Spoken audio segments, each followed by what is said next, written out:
Hi అండి. ఈరోజు మన మిద్దె తోటలోని మెడిసినల్ ప్లాంట్స్ అంటే ఏదో మందులుగా బదులుగా వాడుకునే అన్నమాట. ముందుగానే ప్రికాషన్స్ తీసుకోవడం వల్ల ఇలాంటివి వాడుకొని హాస్పిటల్ దాకా వెళ్ళకుండా ఉంటాం, పిల్లలు కానీ పెద్దలు కానీ. ఇది వచ్చేసి వామాకు అండి. ఈ వామాకులో చక్కని కాల్షియం ఉంటుంది, సి విటమిన్ ఉంటుంది అనమాట. విటమిన్ సి ఉంటుంది, ప్రోటీన్స్ చక్కగా ఉంటాయి. దీనివల్ల చాలా బాడీకి మేలు అనమాట. షుగర్ పేషెంట్స్ అయితే రోజుకు ఒక ఆకుని చక్కగా తింటే ఆరోగ్యం బాగుంటుంది. ఇలా ఇది కూడా చాలా ఈజీగా పెరుగుతుంది అనమాట. అసలు హ్యాపీగా మనం వేసుకోవచ్చు. అదేనా, దీన్ని వాడడానికి ట్రై చేయండి. ఇది వచ్చేసి నెక్స్ట్ ప్లాంట్ వచ్చేసి నల్లేరండి. ఇది పొలాల్లో పల్లెటూరులోకి తెలుస్తుంది, మనకు తక్కువ తెలుస్తుంది. ఇది వచ్చేసి కాల్షియం రిచ్ అనమాట.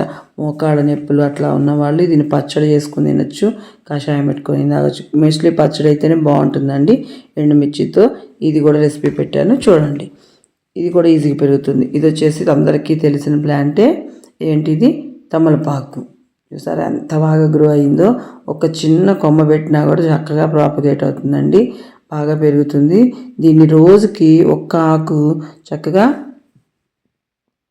మిరియాలతో కానీ లవంగంతో కానీ తినటం వల్ల మంచి ఆరోగ్యం అనమాట. అలాగే ఛాతీలో ఆయాసం అట్లా ఉన్న వాళ్ళకి ఆయిల్ పూసి పెట్టినా కూడా ఇది వచ్చేసి తిప్పతీగ అండి.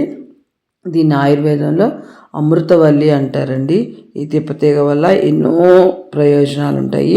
గుండెకి, షుగర్కి, కాల్షియము.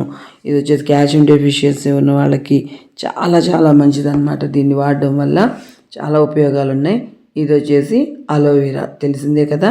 స్కిన్ టోన్కి, జుట్టు చుండ్రుపోవడానికి ఇది బాగా ఉపయోగపడుతుంది అన్నమాట.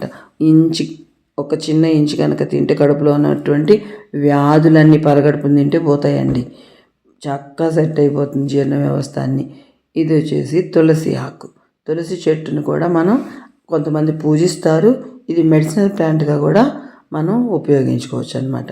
ఈ తులసి ఆకును కూడా ఒక్క తులసి ఆకు 2-3 తులసి ఆకులు అయినా సరే కషాయం వేసుకొని కషాయం తాగొచ్చు. కరోనా టైంలో ఈ చెట్టు అయితే చాలా కాపాడిందండి అందరినీ. ఈ తులసి ఆకు చాలా మంచిది కూడా.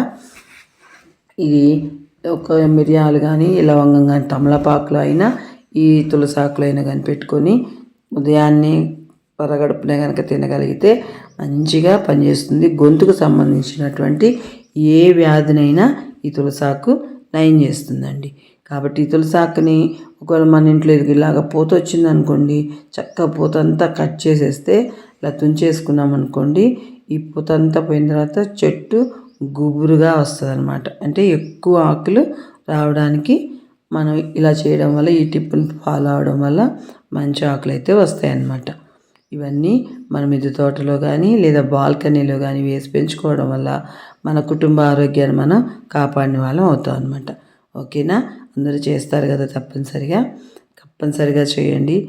నా ఛానల్ని చూసి సబ్స్క్రైబ్ చేసి, లైక్ చేసి, షేర్ చేయండి. ఇలాంటి మంచి మంచి వీడియోస్ కోసం తప్పనిసరిగా వెయిట్ చేయండి. ఓకేనా? నచ్చింది అనుకుంటాను అందరికీ. తప్పనిసరిగా మీ మిద్దె తోటలో ఇలాంటి ప్లాంట్స్ని వేసుకొని హ్యాపీగా ఉండండి. Thank you for watching my channel. Thank you.